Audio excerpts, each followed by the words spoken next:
Hi friends, good morning. कैसे हैं आप लोग? चलिए बढ़िया। बहुत सारी पढ़ाई की बातें हो चुकी हैं। इंग्लिश हम लोगों ने बहुत पढ़ा। आज हम साहित्य के ऊपर एक चर्चा करेंगे कि साहित्य में कहानी का महत्व क्या है और आज के दौर में साहित्य का वह प्रभाव घटता जा रहा है। हिंदी साहित्य जहाँ एक समय में कबीर के समय में, घनानंद के समय में, वृंद के समय में, सूरदास के समय में अपने चरमोत्कर्ष पर थी, लेकिन वहीं आज हिंदी साहित्य का ये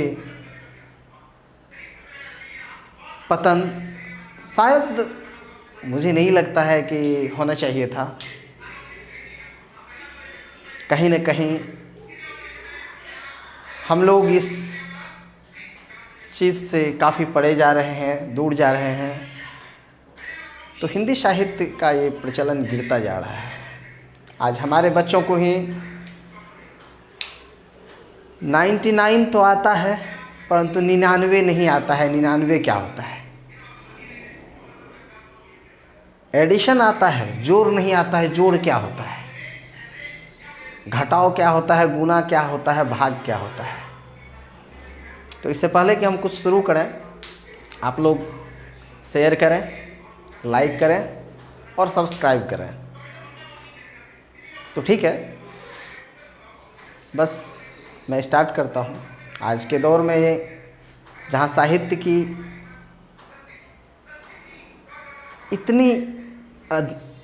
इतना अधिक साहित्य का इतना अधिक महत्व है, फिर भी उसकी महत्ता को हम लोग नहीं देख पा रहे हैं।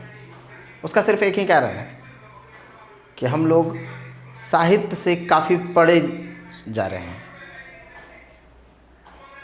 एक समय था, एक दौर था जिस वक्त कवि दिनकर ने हमारे महाभारत की गाथा को अपने रश्मि रथी के प्रत्येक सर्ग में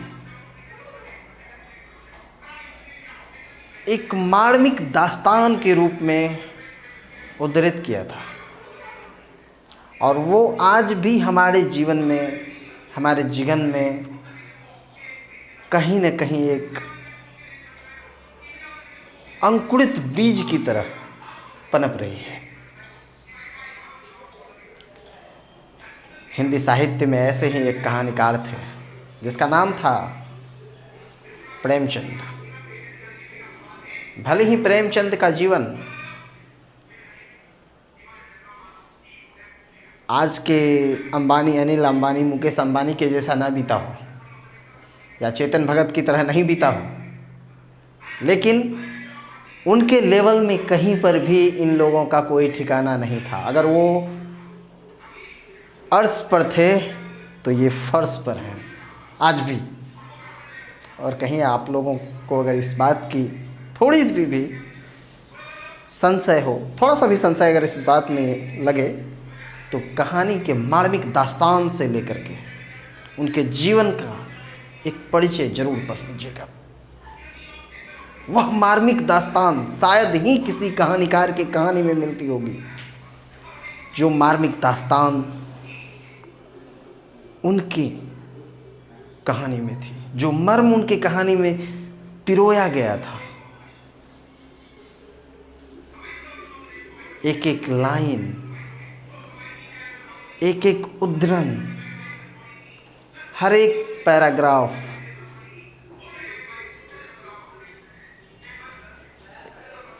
एक मर्म को जन्म देता था, आज भी देता है। आज के दौर में लोग हिंदी पढ़ना शायद समझते होंगे कि अपना अपमान ही, लेकिन वहाँ उस दौर में हिंदी का वो उत्थान था, वो चरमोत्कर्ष था कि लोग विदेशों से यहाँ पढ़ने के लिए आया करते थे। आज हम लोग विदेश जाया करते हैं पढ़ने के लिए। आज जहाँ पद की प्रतिष्ठा गिरती जा रही है, वहीं उनकी एक कहानी उसी पद को बयां करती है, जिस कहानी का नाम है पंच परमेश्वर। पंच परमेश्वर की गाथा न केवल एक पद की प्रतिष्ठा को बनाए रखती है या पद की प्रतिष्ठा को उद्धृत करती है, बल्कि पंच परमेश्वर की गाथा आज हो रहे अत्याचार, पारिवारिक वेदना, इन चीज़ों को भी कहीं ना कहीं दर्शाती है। दो दोस्त हुआ करता था, अलगू चौधरी और जुम्मन शेख। शायद हिंदू मुस्लिम में दोस्ती बहुत ही कम देखने को मिलती है, आज देखने को मिल भी जाती है, लेकिन फिर भी कहीं ना कहीं चुनावी रंगत में आकर के हम लोग ये दोस्ती भूल जाते हैं। लेकिन उस वक्त का वो दौर था जहां उन्होंने हिंदू मुस्लिम की एकता का एक प्रतीक दिया था, जिसमें दो दोस्त अलगू चौधरी और जुम्मन शेख का नाम चरमोत्कर्ष पर है। बड़े ही पवित्रता के साथ लिया जाता है।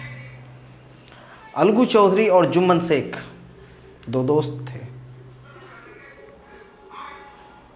कहानी के कुछ पात्र अलगू चौधरी, जुम्मन शेख, एक बनिया, और पंच उनकी खाला, उनकी पत्नी, इतने ही हैं। इस कहानी में पंच के पद की प्रतिष्ठा के बारे में प्रेमचंद ने बड़े ही भावों के साथ उद्धृत किया है, बड़े ही भावों के साथ लिखा है। एक समय था जब वो दोनों दोस्त हुआ करते थे। दोनों में इतनी गाढ़ी दोस्ती थी कि एक अगर कहीं जाता था तो अपने घर की चाबी दूसरों को सौंप कर आता था, दूसरा उसके घर की रखवाली करता था। उस गांव के सभी लोग उन दोनों की दोस्ती को देख करके दंग रह जाते थे। शायद आजकल ऐसी दोस्ती देखने को नहीं मिलती है। आज के दोस्त, अगर आप आगे जा रहे हैं तो पीछे से वो कुल्हाड़ी लेके आपके पीछे चल रहे हैं। इनकी ऐसी दोस्ती थी कि अगर एक को तकलीफ होती थी तो दूसरा दुखी हो जाता था कि आज मेरा दोस्त तकलीफ में है। जुम्मन शेख की एक मौसी थी, उर्दू में इस मौसी को खाला कहा जाता है, जिनका कोई न था। काफ़ी धन भी था उनके पास।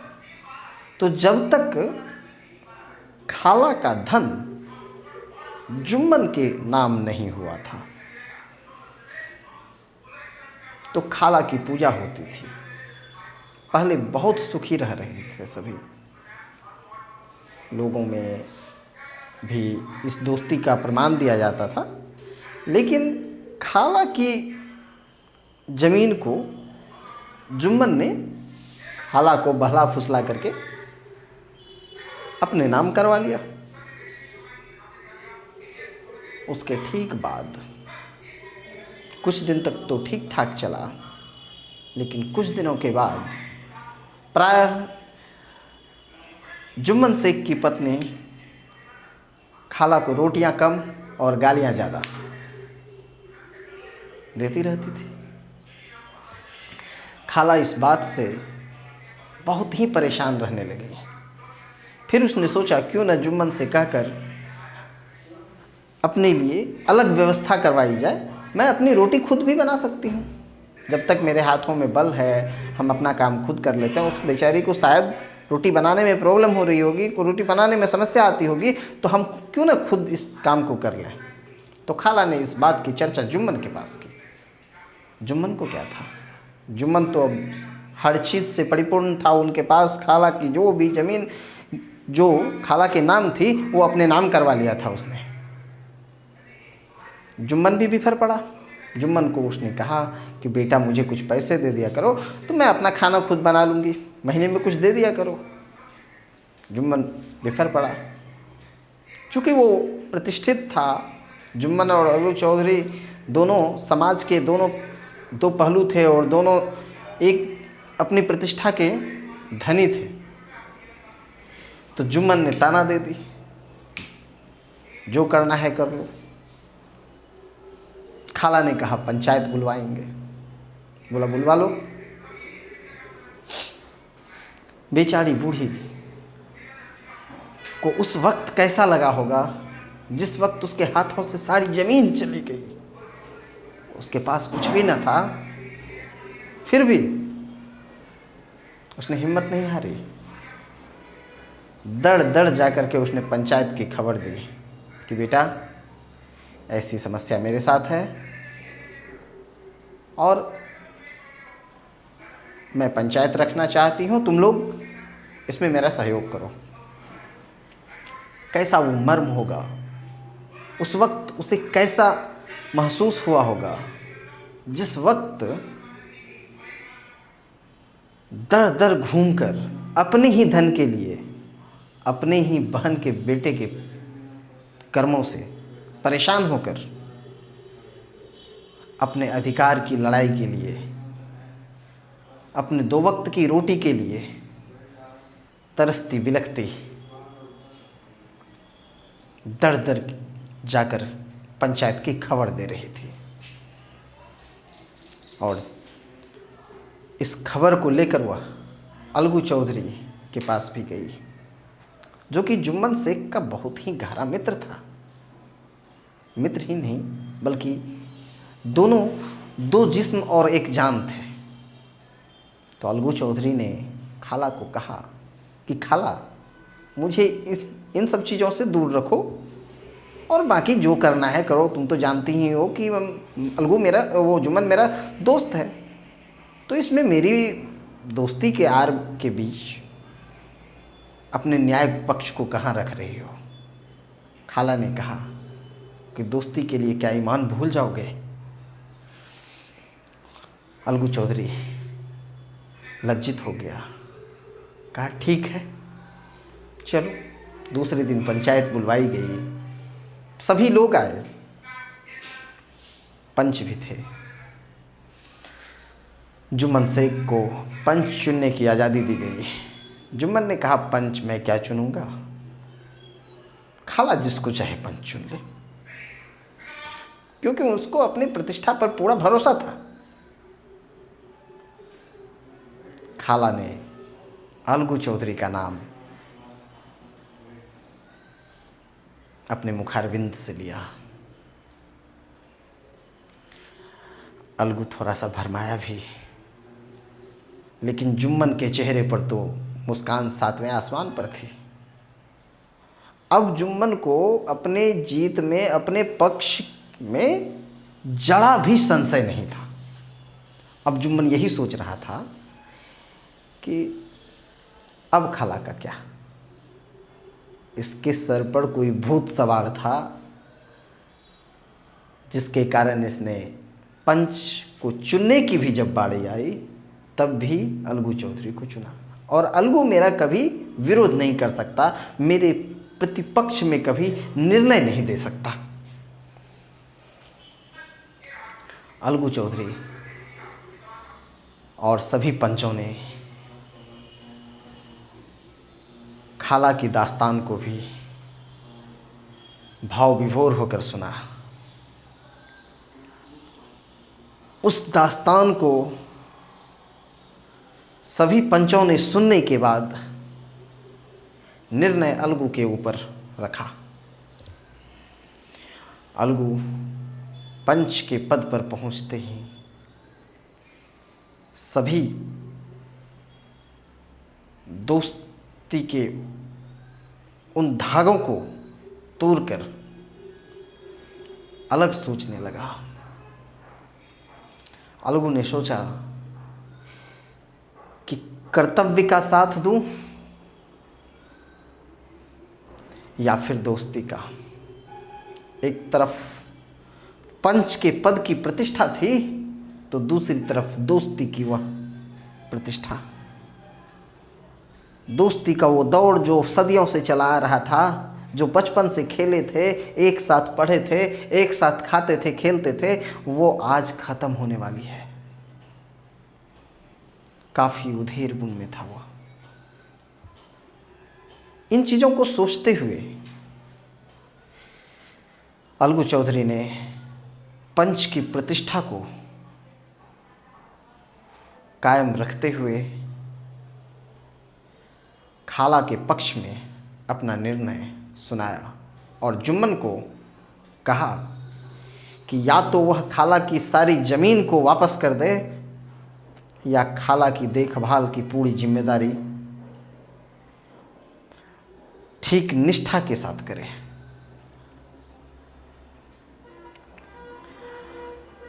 जुम्मन को लगा जैसे सांप ने डस लिया हो। वह समझ गया कि हिंदू मुस्लिम में कभी दोस्ती नहीं हो सकती। इसने जरूर किसी न किसी बात का हमसे बदला लिया है।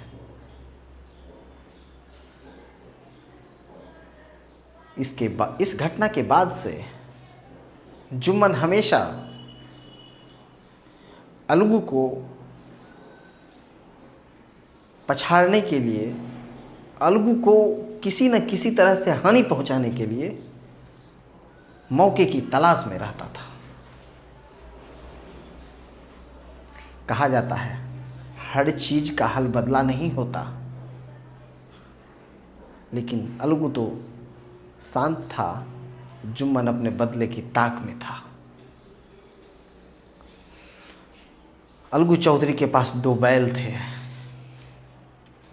जो कि उन्होंने कहीं से लाया था। बड़ा ही अच्छा बैल था। वैसा बैल 2, 4, 5 गांवों में नहीं था।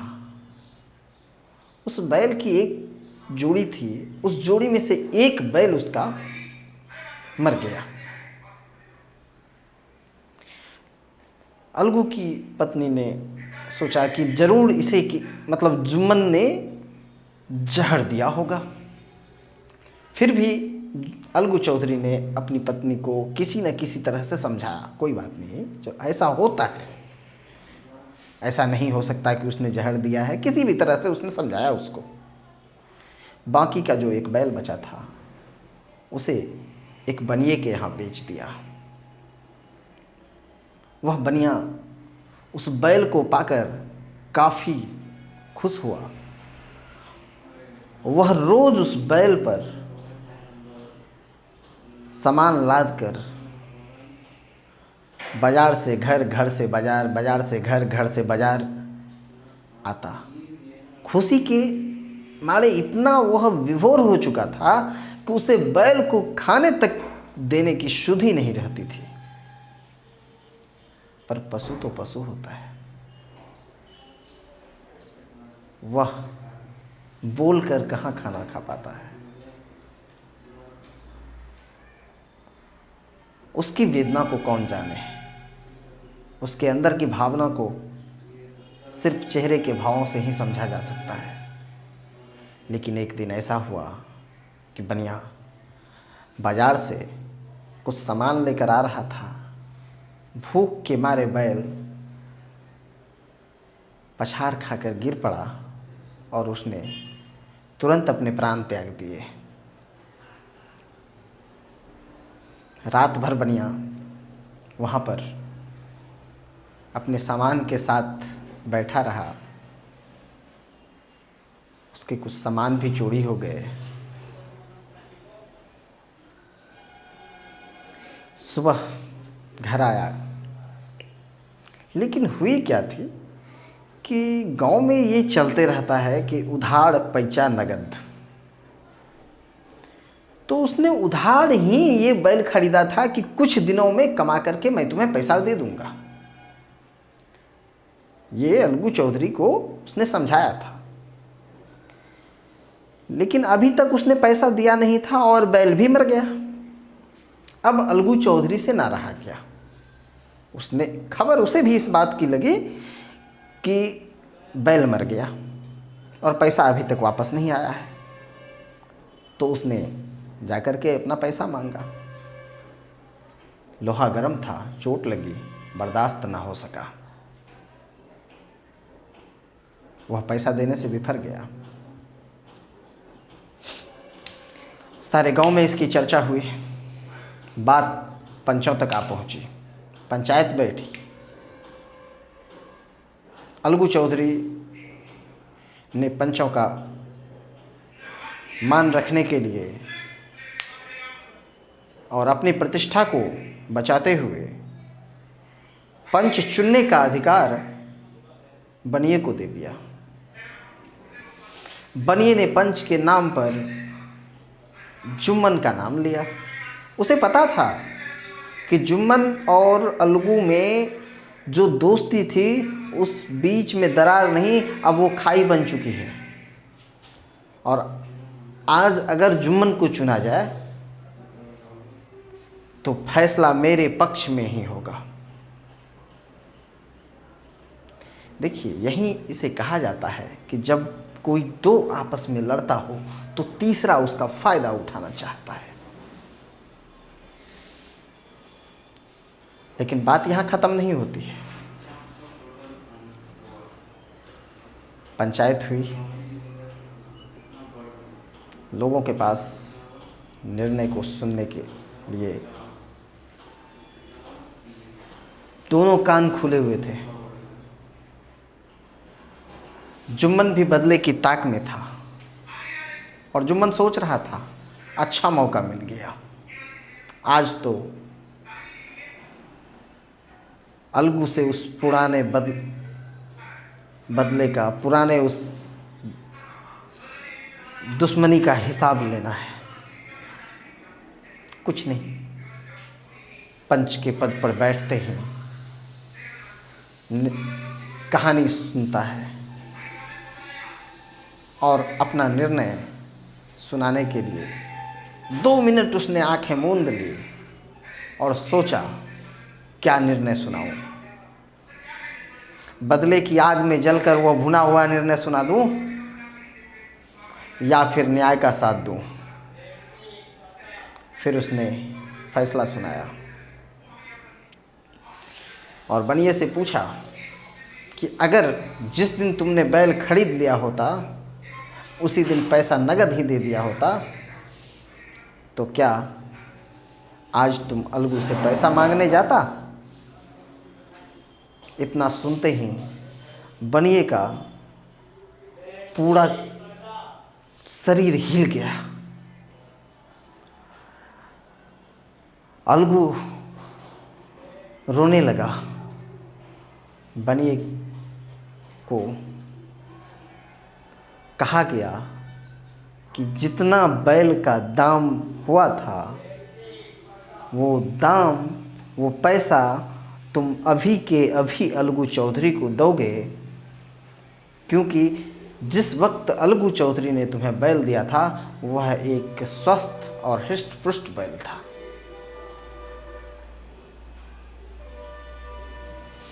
उसके बाद जुम्मन नीचे उतरता है और दोनों दोस्त रोकर गले मिलता है। उस आंसू में उसकी वैमनस्यता के सारे दाग धुल चुके थे। दोनों पश्चाताप से रो रहे थे। सभी ने कहा, पंच परमेश्वर की जय, पंच परमेश्वर की जय। दोनों अपनी उस पुरानी दोस्ती को याद करते हुए रो रहे थे और उसके बाद से वो दोनों काफ़ी गहरे मित्र हुए। उन्होंने पद की प्रतिष्ठा की गरिमा रखते हुए यह निर्णय सुनाया था, जहां आज लोग अपने पद को चंद पैसों के लिए बेच डालते हैं। प्रेमचंद की यह दास्तान काफ़ी अनूठी है, जिसे सदियों तक नहीं भुलाया जा सकता। इतना ही नहीं, हिंदी कहानी के सम्राट कहे जाने वाले प्रेमचंद आज भी कहानी के माध्यम से जीवित प्रतीत होते हैं। आगे की कहानी हम दूसरे वीडियो में शेयर करेंगे। तब तक के लिए धन्यवाद।